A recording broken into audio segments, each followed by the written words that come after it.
Sasakay na naman tayo ng ferry, guys.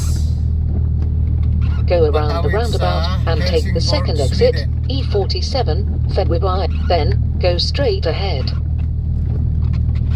Dito lang ang biyahe natin ngayon, pabalik-balik lang dito sa Denmark, Helsingborg. Ganun lang ang ganun.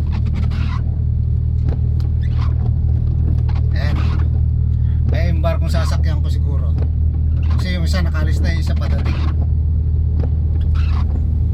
Tama, yan na nga. Ang ganda na service niya, oh. Oh, tipid sa diesel, ay sa diesel. Oh.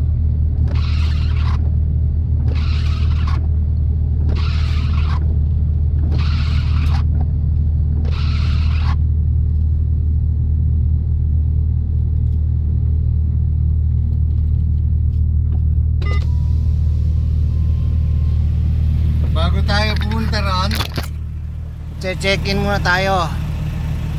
Yan.